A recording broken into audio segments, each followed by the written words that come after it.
Hello friends, welcome to the success Kendra. Friends, 2213 post Bihar दरोगा का जो पीटी एग्जाम 26 दिसंबर 2021 को लिया जाएगा। फ्रेंड्स, उसके लिए जो एडुटेरिया का वॉल्यूम 3 प्रैक्टिस बुक आया हुआ है उसका सेट नंबर 14 आज की इस वीडियो में हम डिस्कस करेंगे। इससे पहले ऑलरेडी हम लोगों ने सेट नंबर 1 से लेकर के 13 तक को कवर कर लिया था। तो फ्रेंड्स, अगर आपने नहीं देखा है तो देख लीजिएगा। सभी वीडियोज़ का लिंक मैंने आज की इस वीडियो के डिस्क्रिप्शन बॉक्स में दे दिया है। और फ्रेंड्स, चैनल को सब्सक्राइब करके बेल आइकन को जरूर दबा लीजिएगा ताकि जब भी इस तरह का कोई भी इंपॉर्टेंट वीडियो बिहार दरोगा से संबंधित अपलोड किया जाए तो उसका नोटिफिकेशन सबसे पहले आपके पास पहुंच जाए। तो चलिए फ्रेंड्स, बिना देरी किए हुए आज का सेशन स्टार्ट करते हैं। फ्रेंड्स, प्लीज़ वीडियो को लाइक और शेयर जरूर कर दीजिएगा। पहला प्रश्न देखिए कि हाल ही में भारत का पहला खाद्य सुरक्षा संग्रहालय कहाँ खोला गया है। फ्रेंड्स, कोशिश कीजिएगा आप लोग 5 से 60 सेकंड के बीच में अपना आंसर चुन लेने के लिए। उसके बाद जो भी करेक्ट आंसर होगा पूरी डिटेल में मैं आपको बता दूंगा। तो भारत का पहला खाद्य सुरक्षा संग्रहालय तमिलनाडु के तंजावुर में खोला गया है। राइट आंसर इसका ऑप्शन नंबर बी हो जाएगा, तमिलनाडु। नेक्स्ट क्वेश्चन देख लीजिएगा कि निम्नलिखित में से किस तिथि को राष्ट्रीय आयुर्वेद दिवस मनाया जाता है। राष्ट्रीय आयुर्वेद दिवस जो है यह प्रत्येक वर्ष 2 नवंबर को मनाया जाता है और इस वर्ष का थीम इसका रहा था आयुर्वेद फॉर पोषण। ठीक है, आयुर्वेद फॉर पोषण इस वर्ष का थीम रहा है, ध्यान रखेंगे। राइट आंसर इसका ऑप्शन नंबर ए हो जाएगा, 2 नवंबर के दिन। उसके बाद देखिएगा किस राज्य सरकार द्वारा उत्तम बीज पोर्टल लॉन्च किया गया है। उत्तम बीज पोर्टल जो है यह हरियाणा के मुख्यमंत्री ने इसको जो है लॉन्च किया है, जिसका उद्देश्य किसानों को पारदर्शिता से उत्तम क्वालिटी का बीज उपलब्ध कराना है। तो right answer option number C हो जाएगा, हरियाणा। नेक्स्ट क्वेश्चन देख लीजिएगा। अगला प्रश्न है कि निम्न में से किसे बसव श्री पुरस्कार 2021 से सम्मानित किया गया है। बहुत ही इंपॉर्टेंट क्वेश्चन है, ध्यान रखेंगे। मरणोपरांत यह पुरस्कार दिया गया है पुनीत राजकुमार को। Option number B right answer हो जाएगा। और पुनीत राजकुमार को कर्नाटक सरकार के द्वारा कर्नाटक रत्न पुरस्कार से भी सम्मानित किया गया है 2021 में। इसको भी आप ध्यान रखिएगा। अगला क्वेश्चन देखिएगा, किस राज्य ने देश का पहला बांस से निर्मित क्रिकेट बैट तैयार किया है। बांस से निर्मित क्रिकेट बैट तैयार किया है किसने, तो त्रिपुरा ने। Option number A right answer इसका हो जाएगा। उसके बाद देखिएगा कि द सिनेमा ऑफ सत्यजीत रे किसके द्वारा लिखा गया है। इस पुस्तक को किसने लिखा है, द सिनेमा ऑफ सत्यजीत रे। तो फ्रेंड्स, इसको लिखा है भास्कर चट्टोपाध्याय ने। राइट आंसर हो जाएगा ऑप्शन नंबर ए, भास्कर चट्टोपाध्याय। ठीक है, ध्यान रखेंगे। अगला प्रश्न देखिएगा। देखिए फ्रेंड्स, ऐसा टॉपिक है ये बुक्स और ऑथर का जो निश्चित रूप से यहाँ से प्रश्न पूछे जाएंगे। ठीक है, बुक्स एंड ऑथर से। तो इस पर मैंने ऑलरेडी एक वीडियो अपलोड कर दिया है, उसको आप लोग देख लीजिएगा। 100 से अधिक उसमें इंपॉर्टेंट बुक्स और ऑथर के नाम हैं जो लेटेस्ट 2021 के हैं। ठीक है, चलिए उसके बाद देखिए कि भारत का पहला रूफटॉप ड्राइव इन मूवी थिएटर का उद्घाटन कहाँ किया गया है। तो फ्रेंड्स देखिए, ये किया गया है मुंबई में। मुंबई में जो है पहला रूफटॉप ड्राइव इन मूवी थिएटर का उद्घाटन जियो वर्ल्ड ड्राइव मॉल में किया गया है। जियो वर्ल्ड ड्राइव मॉल में किया गया है। तो राइट आंसर हो जाएगा इसका Mumbai, option number B. Next question देखिएगा, किस बैंक ने पेंशन धारकों के लिए वीडियो लाइफ सर्टिफिकेट की सुविधा की शुरुआत की है। तो फ्रेंड्स, ये किसने शुरुआत किया है, तो ये शुरुआत किया है, ध्यान रखेंगे, स्टेट बैंक ऑफ इंडिया ने। Option number D right answer हो जाएगा। उसके बाद देखिएगा कि राष्ट्रीय राजमार्ग प्राधिकरण का नया अध्यक्ष किसे बनाया गया है। बहुत ही इंपॉर्टेंट क्वेश्चन है। देखिए फ्रेंड्स, अब जो है राष्ट्रीय राजमार्ग प्राधिकरण का नया अध्यक्ष बना लिया गया है अलका उपाध्याय को। देखिए, अलका उपाध्याय का नाम नहीं है, ध्यान रखेंगे, अलका उपाध्याय को बनाया गया है। ठीक है, अलका उपाध्याय से पहले जो थे वो थे अरमानी गिरिधर, लेकिन अब जो है अलका उपाध्याय बन गई हैं, ध्यान रखिएगा। उसके बाद देखिएगा कि राजीव गांधी राष्ट्रीय उद्यान जो कि असम में है उसका नाम बदल करके क्या किया गया है, तो उसका नाम रख दिया गया ओरांग राष्ट्रीय उद्यान। ठीक है, ओरांग राष्ट्रीय उद्यान, ध्यान रखेंगे। नेक्स्ट क्वेश्चन देख लीजिए। अगला क्वेश्चन है कि किस राज्य की सोहराई खोबर पेंटिंग को जीआई टैग प्रदान किया गया है। तो सोहराई खोबर पेंटिंग जो है ये किस राज्य का है, तो फ्रेंड्स ये झारखंड का है। Option number C right answer हो जाएगा, झारखंड का। उसके बाद देखिएगा कि कोब एड इस प्रकार से लिखा जाता है, कोब एड। ठीक है, ये कोब एड पोर्टल जो है निम्न में से किसके द्वारा लॉन्च किया गया है।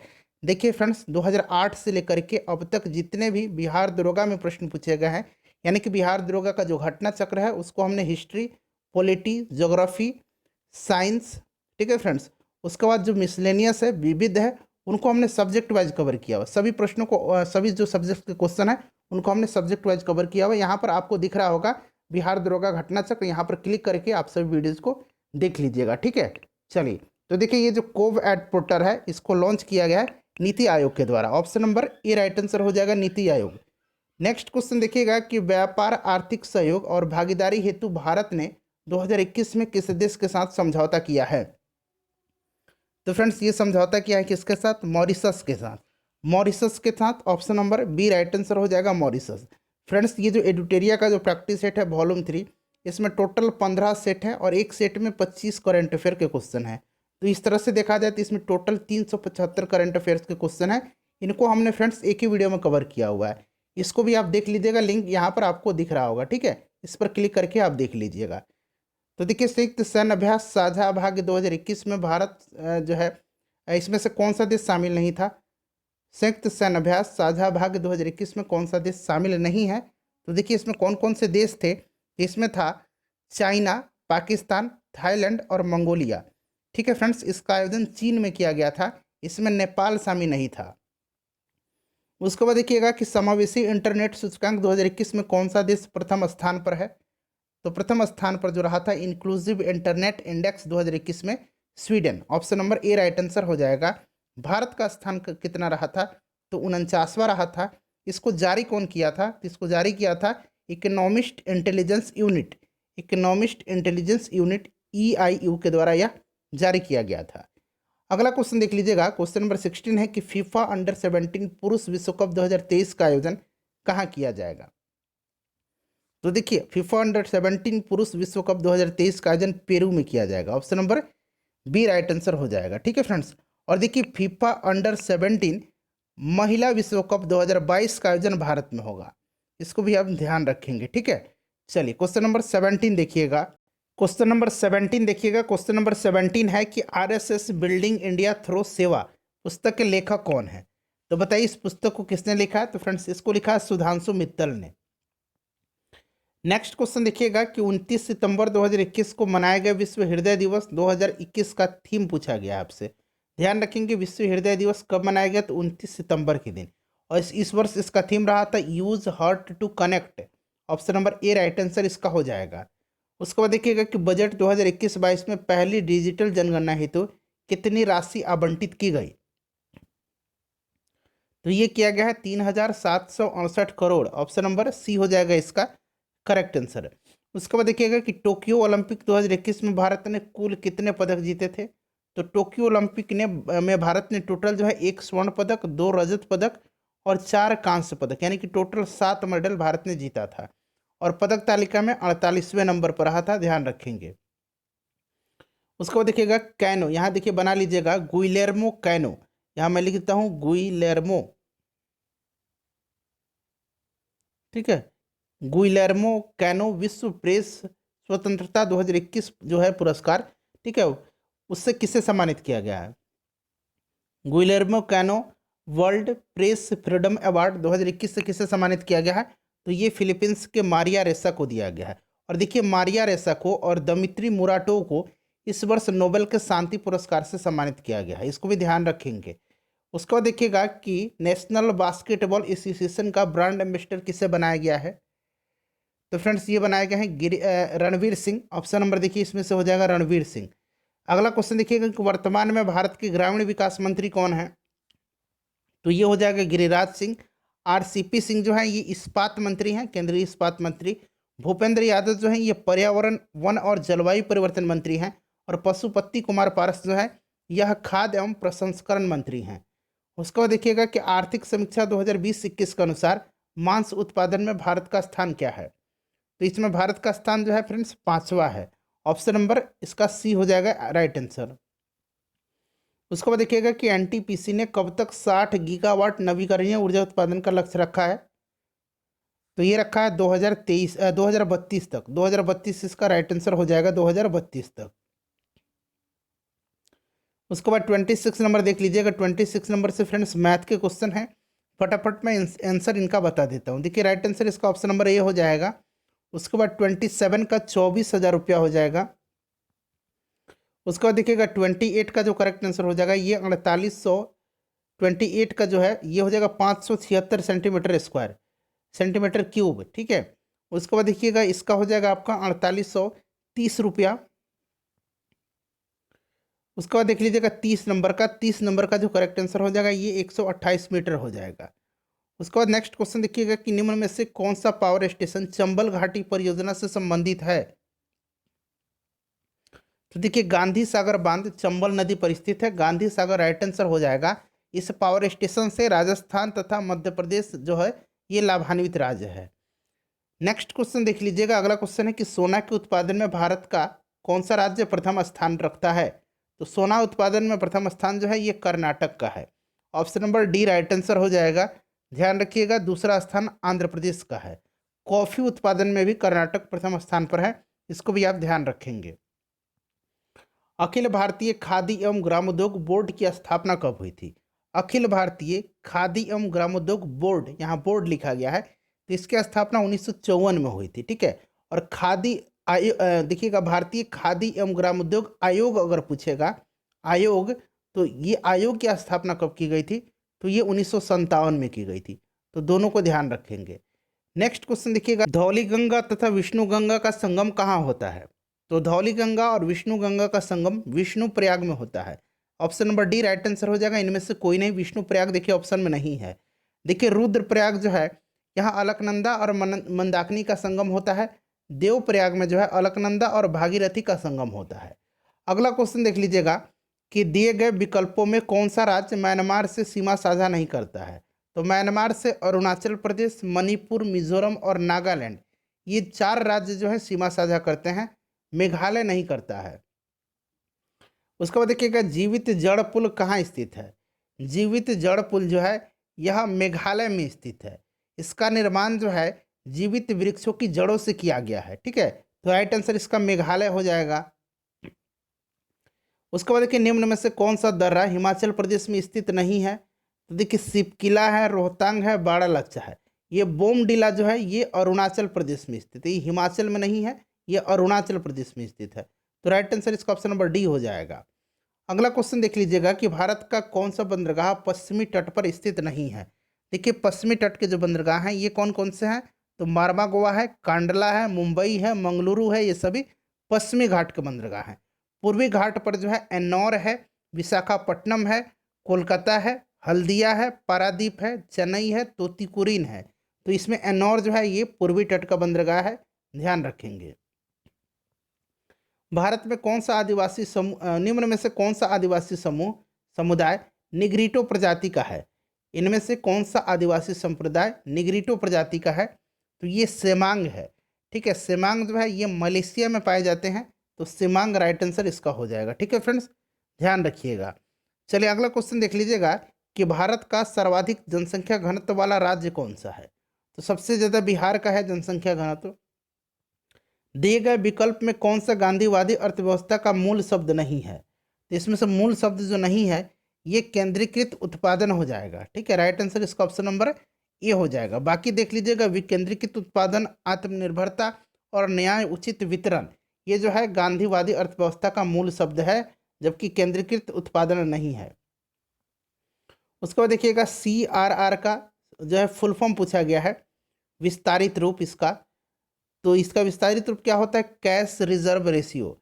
ठीक है, ये किसका CRR किसका संक्षिप्त रूप है, तो कैश रिजर्व रेशियो का। तो ऑप्शन नंबर इसका सी हो जाएगा राइट आंसर। अगला क्वेश्चन देखिएगा, दिए गए विकल्पों में कौन महारत्न कंपनी नहीं है। तो देखिए टोटल बात करें वर्तमान में तो अभी तो 11 महारत्न कंपनी, ये आंकड़ा ध्यान रखना है।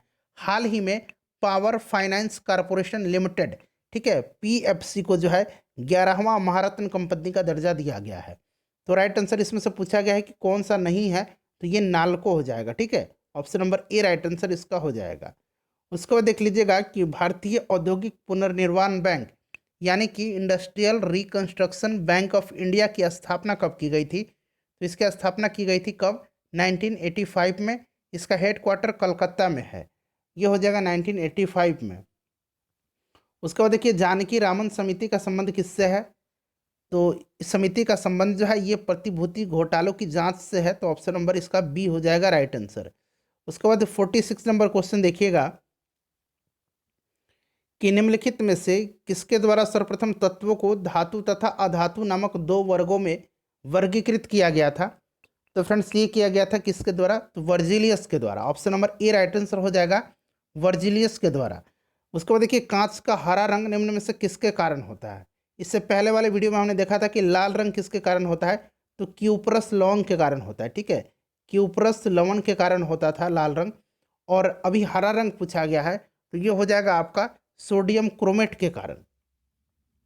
उसके बाद देखिए निम्न में से कौन सा आवेश रहित है, आवेश रहित पूछा गया है, तो इसमें से आवेश रहित जो है ये न्यूट्रॉन हो जाएगा, ऑप्शन नंबर सी जो है राइट आंसर हो जाएगा।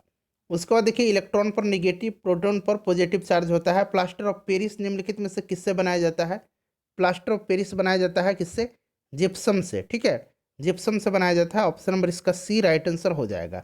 देखिए हीरा निम्न में से किसका अपरूप है, तो हीरा कार्बन का है। ठीक है, और हीरा दुनिया का सबसे कठोर ये पदार्थ है और विद्युत का कुचालक होता है। हीरा का माफ करेंगे, कार्बन का और भी अपरूप कौन सा है, ग्रेफाइट है। ठीक है, चलिए अगला क्वेश्चन देखिएगा, किसी रासायनिक यौगिक की लघुत्तम इकाई है, तो किसी रासायनिक यौगिक की जो लघुत्तम इकाई है वो कौन सी है, तो ये परमाणु है। ठीक है, option number D right answer हो जाएगा, परमाणु। ध्यान रखेंगे, बहुत ही इंपॉर्टेंट क्वेश्चन है, इस तरह का बेसिक प्रश्न कभी कभी पूछ लिया जाता है। सुपरसोनिक जेट की चाल होती है, सुपरसोनिक जेट की जो चाल होती है यह ध्वनि के वेग से अधिक होती है। ठीक है फ्रेंड्स, ध्वनि की वेग से अधिक होती है सुपरसोनिक जेट की। और ये जो होती है जब ये ध्वनि के वेग से अधिक जो जिसकी जो वेग होती है उसको क्या कहा जाता है, पराध्वनिक कहा जाता है उसको। ठीक है, सुपरसोनिक कहा जाता है, तो ध्यान रखेंगे। तो ये हो जाएगा ध्वनि की वेग से अधिक। उसका देखिएगा कि विद्युत गति की इकाई निम्न में से क्या है, इसका आंसर आप कमेंट करके बताइएगा। डेली मैं एक प्रश्न पूछता हूँ, इसका आंसर आपको कमेंट करके बताना है। उसके बाद देखिए 100 डिग्री सेंटीग्रेड निम्न में से किसके बराबर है, फ़ारेनहाइट में पूछा गया है, तो ये होता है 212 फ़ारेनहाइट। डायरेक्टली इसको आप याद रख लीजिएगा। ठीक है, वैसे फॉर्मूला भी है इसका, आप चाहें तो निकाल सकते हैं। F-32 अपॉन ये कितना हो जाएगा, 9 हो जाएगा, इक्वल टू होता है C/5। अब यहाँ पर क्या कीजिए, आप सेंटीग्रेड का दिया गया है तो आप यहाँ सेंटीग्रेड पुट कर दीजिए, 100 बटा ये 5 हो जाएगा, काट दीजिए, 20×25 100 हो जाएगा। इधर 20 आ गया, नीचे है 9 है, क्रॉस मल्टीप्लिकेशन कर दीजिए, तो F-32 इक्वल टू कितना हो जाएगा, 20×9 180। ठीक है फ्रेंड्स, अब इधर देखिए ये 32 माइनस में इधर जाएगा तो प्लस में आ जाएगा, तो 80 और 180 प्लस 32 जोड़िएगा तो कितना हो जाएगा, 212 हो जाएगा। उसके बाद देखिए समतल दर्पण में वस्तु 2 मीटर की दूरी पर रखी है, तो उसके प्रतिबिंब तथा वस्तु के बीच की दूरी होगी। तो देखिए फ्रेंड, समतल दर्पण में किसी वस्तु का प्रतिबिंब दर्पण के पीछे उतनी ही दूरी पर बनता है जितनी दूरी पर वस्तु दर्पण से आगे रखी जाती है। तो इस तरह से देखा जाए तो अभिष्ट दूरी कितना हो जाएगा, इधर 2 और इधर 2, तो ये टोटल 4 हो जाएगा। ठीक है, 2 + 2 4 हो जाएगा, तो 4 मीटर हो जाएगा इसका। अगला क्वेश्चन देखिएगा कि वर्षा की बूंद गोलाकार होने का कारण क्या है, सरफेस टेंशन है, पृष्ठ तनाव है। उसके बाद देखिएगा कि नियत वेग से गतिशील ट्रेन में इंजन की ओर मुंह करके बैठा एक यात्री एक गेंद ऊपर की ओर उछालता है, तो गेंद वापस आएगी, तो गेंद वापस जो है यात्री के हाथ में ही आएगी, तो ऑप्शन नंबर ए हो जाएगा राइट आंसर। उसके बाद देखिएगा कि रक्त में यानी कि लहू में शर्करा का स्तर कम करने वाला हार्मोन कौन सा है, तो ये हार्मोन जो है ये इंसुलिन है। ठीक है, इंसुलिन की खोज पूछा जाता है किसने किया था, तो बेंटिंग एवं बेस्ट ने किया था। बेंटिंग और बेस्ट ने जो है इंसुलिन की खोज किया था, इसको भी आप ध्यान रखेंगे। ठीक है, तो देखिए ये हो जाएगा आपका इंसुलिन। उसके बाद देखिएगा कि प्रवृत्ति, ठीक है, यहाँ प्रवृत्ति क्रियाओं बना लीजिए या प्रवृत्ति क्रियाएं, दोनों तरह से ध्यान रखेंगे। इसका संचालन कौन करता है, तो इसका संचालन जो है स्पाइनल कॉर्ड करता है, मेरुरज्जु करता है, तो ये हो जाएगा आपका इसमें से ऑप्शन नंबर बी। ठीक है, चलिए अगला क्वेश्चन देख लीजिएगा कि एक वयस्क मनुष्य के जो मस्तिष्क है उसका द्रव्यमान है लगभग कितना होता है, तो ये होता है लगभग 1400 ग्राम में। ठीक है, ऑप्शन नंबर बी इसका राइट आंसर हो जाएगा। उसके बाद देखिएगा कि निम्न में से कौन सा एंजाइम ग्लूकोज को एथेनॉल में परिवर्तित करता है, ग्लूकोज को एथेनॉल, तो ये है आपका ईस्ट। ठीक है, ऑप्शन नंबर डी हो जाएगा इसका राइट आंसर। उसको देखिएगा कि पचा हुआ भोजन किसकी दीवारों पर अवशोषित किया जाता है, तो पचा हुआ भोजन जो है यह छोटी आंत की जो दीवार है इलियम, उसी के द्वारा अवशोषित किया जाता है। ठीक है, तो ये इलियम हो जाएगा, option number D. Next question देख लीजिएगा कि मानव शरीर में पाचन के लिए कौन सी सहायक ग्रंथि उपस्थित होती है, तो पाचन के लिए जो है ये हो जाएगा आपका कौन सा, जठर हो जाएगा, option number B right answer हो जाएगा। ठीक है, ध्यान रखेंगे। चलिए नेक्स्ट क्वेश्चन देख लीजिएगा, अगला क्वेश्चन है फ्रेंड्स हमारा कि डीएनए में एक हेलिक्स की लंबाई होती है। तो एक हेलिक्स की जो लंबाई होती है, हेलिक्स लिखा गया है, तो इसकी लंबाई जो होती है ये 34 एंगस्ट्रॉम होती है। उसके बाद नेक्स्ट क्वेश्चन देखिएगा कि मानव अंडाणु में क्रोमोसोम की संख्या कितनी होती है। तो 46 होती है। जोड़ा पूछेगा तो 23 हो जाएगा। देखिए भारतीय संविधान कब लागू हुआ था, तो ये पूर्ण रूप से जो है 26 जनवरी 1950 को लागू हुआ था। उसके बाद नेक्स्ट क्वेश्चन देख लीजिएगा 67 नंबर, यदि भारत का राष्ट्रपति अनुपस्थित हो एवं उपराष्ट्रपति भी देश से बाहर हो तो राष्ट्रपति का कार्यभार कौन संभालेगा। तो ये सर्वोच्च न्यायालय का जो मुख्य न्यायाधीश है वो संभालता है। ऑप्शन नंबर सी हो जाएगा इसका राइट आंसर। राष्ट्रपति बनने के लिए आयु सीमा क्या है, तो 35 वर्ष होना चाहिए। Option number C right answer हो जाएगा। भारतीय संविधान की प्रस्तावना यानी कि प्रियम्बल में किस संशोधन द्वारा समाजवादी एवं धर्मनिरपेक्ष शब्द जोड़ा गया। सोशलिस्ट एंड सेकुलर, तो ये जोड़ा गया था 42वां संविधान संशोधन के द्वारा, जो कि 1976 में हुआ था। इसी के तहत प्रस्तावना में जो है समाजवादी, धर्मनिरपेक्ष, एकता और अखंडता शब्द जोड़ा गया था। ध्यान रखिएगा फ्रेंड्स, इंपॉर्टेंट है। ठीक है, चलिए आगे बढ़ते हैं। उसके बाद देख लीजिएगा 70 नंबर की भारतीय संविधान में कैबिनेट शब्द का प्रयोग केवल एक जगह किस अनुच्छेद के तहत हुआ है।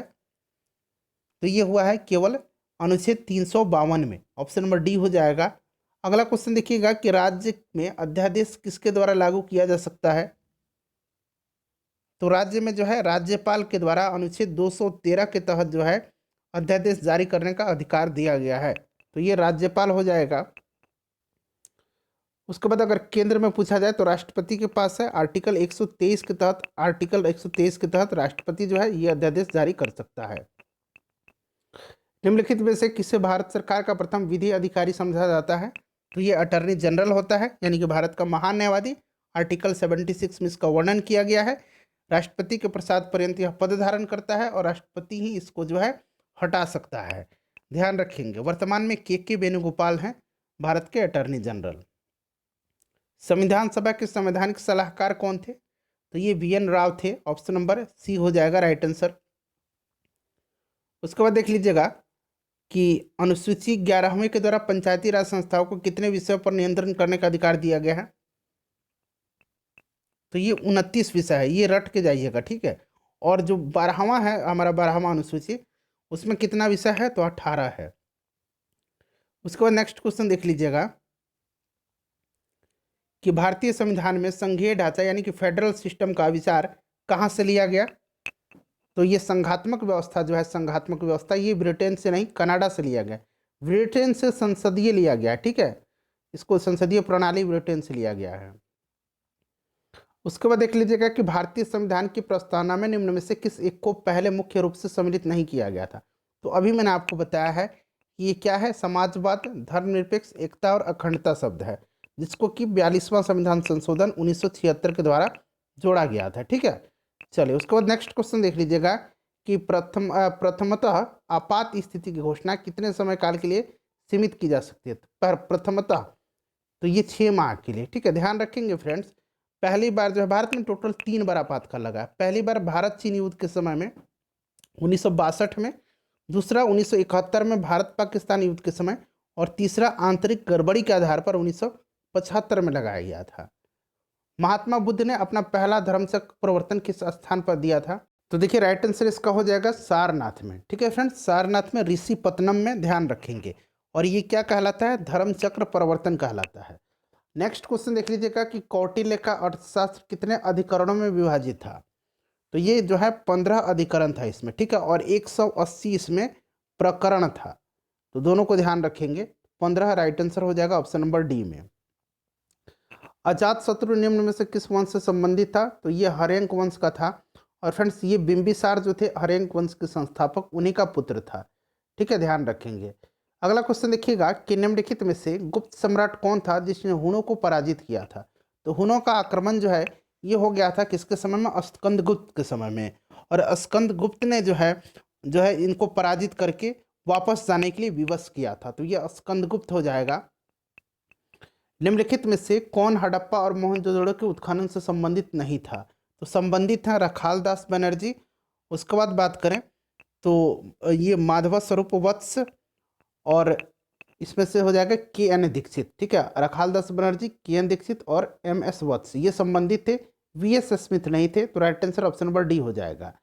अगला क्वेश्चन देखिएगा कि new lamps for old lake श्रृंखला में सर्वहारा वर्ग के साथ संपर्क से बाहर होने के लिए कांग्रेस की आलोचना की गई थी। इन लेखों के लेखक कौन थे? तो ये लेखक थे कौन? Arvind Ghosh, option number A हो जाएगा। उसके बाद नेक्स्ट क्वेश्चन है हमारा कि निम्नलिखित में से कौन सा गोलमेज सम्मेलन 1932 ईस्वी में हुआ था? तो ये 1930 में 1930 में पहला, 1931 में दूसरा और 1932 में तीसरा गोलमेज सम्मेलन हुआ था, ठीक है। तो राइट आंसर तीसरा हो जाएगा, ध्यान रखिएगा। तीनों गोलमेज सम्मेलन कौन प्रधानमंत्री था ब्रिटेन का? रैमजे मैकडोनाल्ड था। बंग भंग के बाद कौन सा आंदोलन शुरू हुआ? तो बंग भंग के बाद जो है स्वदेशी आंदोलन शुरू हुआ था 7 अगस्त 1905 को कोलकाता के टाउन हॉल से। 7 अगस्त 1905 को कोलकाता के टाउन हॉल से, ठीक है। बंगाल विभाजन प्रभावी कब हुआ था? तो 16 अक्टूबर 1905 को। तो राइट आंसर ये हो जाएगा स्वदेशी आंदोलन, ठीक है। उसके बाद देखिए भारतीय क्रांति की जननी किन्हें कहा जाता है? तो ये कहा जाता है मैडम भिखाजी रुस्तम कामा को। अगला क्वेश्चन देख लीजिएगा कि भारतीय राष्ट्रीय कांग्रेस की पूर्ववर्ती संस्था निम्न में से कौन थी? तो पूर्ववर्ती संस्था जो थी ये इंडियन एसोसिएशन थी। इसकी स्थापना 1876 में जो है किसने किया था? आनंद मोहन बोस और सुरेंद्र नाथ बनर्जी ने किया था। तो इंडियन एसोसिएशन हो जाएगा ऑप्शन नंबर बी। उसके बाद नेक्स्ट क्वेश्चन देखिएगा कि भारत में कागज का प्रयोग सर्वप्रथम कब से प्रारंभ हुआ था? तो सबसे पहले कागज का प्रयोग चीन में किया गया था। कागज का आविष्कार चीन में हुआ है, ध्यान रखेंगे। कागज की खोज कहाँ हुई? चीन में हुई थी। भारत में सर्वप्रथम जो है यह 12वीं शताब्दी से। उसका देखिएगा कि जिस समय इंग्लिश ईस्ट इंडिया कंपनी का गठन हुआ उस समय मुगल बादशाह कौन था? तो उस समय जो था सबसे पहले तो 1600 ईस्वी में हुआ था, ठीक है। और उस समय किसका समय था? तो ये अकबर का था। अकबर का शासनकाल जो है यह 1605 तक रहा था, ध्यान रखेंगे। 1556 से 1605 तक, ठीक है फ्रेंड्स, ध्यान रखिएगा। चलिए अगला क्वेश्चन देखिएगा कि शिवाजी के शासन तंत्र में विदेश मंत्री के नाम से जाना जाता था। शिवाजी में जो थे अष्टप्रधान थे, ठीक है, अष्टप्रधान थे। और फ्रेंड्स ये जो अष्टप्रधान थे ये जो था 8 मंत्री थे इनके, और इन्हीं में जो है विदेश मंत्री जो थे उनको सुमंत कहा जाता था। तो right answer option number D हो जाएगा, ठीक है। यहाँ अमात्य देख रहे हैं, अमात्य जो थे ये राजस्व मंत्री थे अष्टप्रधान में। उसके बाद देखिएगा कि रूस एवं फिनलैंड की जो अंतर्राष्ट्रीय सीमा रेखा है उसको क्या कहा जाता है? तो रूस और फिनलैंड के बीच जो है उसको मैनरहीम कहा जाता है, ठीक है। मैगिनॉट फ्रांस और जर्मनी के बीच में है। उसके बाद देखिए हिंडनबर्ग जो है यह जर्मनी और पोलैंड के बीच में है। अगला क्वेश्चन देखिएगा 92 नंबर है, मिलान कर रहे हैं। देखिए जापान की जो राष्ट्रीय पशु या पक्षी है वो आपका हो जाएगा आइविस। कनाडा का क्या हो जाएगा? गंजा ईगल हो जाएगा। भारत का बाघ और ऑस्ट्रेलिया का कंगारू। तो ये मिला लीजिएगा 4 2 3 1 हो जाएगा। तो 4 2 3 1 देखिए ऑप्शन नंबर यहाँ पर सी में दिया गया है। नेक्स्ट देखिएगा कि सेंट्रल एक्सटर्नल लेंजा डिपार्टमेंट निम्नलिखित में से किस देश की गुप्तचर संस्था है? तो ये है चाइना का, ठीक है फ्रेंड्स। अगर हम बात करते हैं पाकिस्तान का क्या है, तो ये है इंटर सर्विसेज इंटेलिजेंस, ठीक है। तो ये आईएसआई है पाकिस्तान का। इजराइल का मोसाद है, ठीक है, पूछा जाता है। इजराइल का मोसाद है। मिस्र का इजिप्ट का मुखबरात है। इजिप्ट का क्या है? मुखबरात है, ठीक है। और जापान का क्या है? नाइचो है, जापान का नाइचो है। ईरान का क्या है? ईरान का सवाक है। तो इस सबको ध्यान रखेंगे। चलिए अगला क्वेश्चन देखिएगा कि अंतर्राष्ट्रीय परमाणु ऊर्जा अभिकरण का मुख्यालय कहाँ है? तो फ्रेंड्स ये कहाँ स्थित है? तो ये वियना में है, ऑस्ट्रिया के। तो राइट आंसर हो जाएगा ऑस्ट्रिया वियना, ठीक है, याद रखेंगे। इसकी स्थापना कब हुई थी? तो 1957 में हुई थी। विश्व प्रवासी पक्षी दिवस कब मनाया जाता है? तो देखिए विश्व प्रवासी पक्षी दिवस यानी कि वर्ल्ड माइग्रेटरी बर्ड डे ये साल में 2 बार मनाया जाता है, ठीक है। एक बार जो है ये मई के दूसरे शनिवार को मनाया जाता है, मई के दूसरे शनिवार को, ठीक है, सेकंड सैटरडे को मई के। और उसके बाद जो है यह अक्टूबर के दूसरे शनिवार को मनाया जाता है।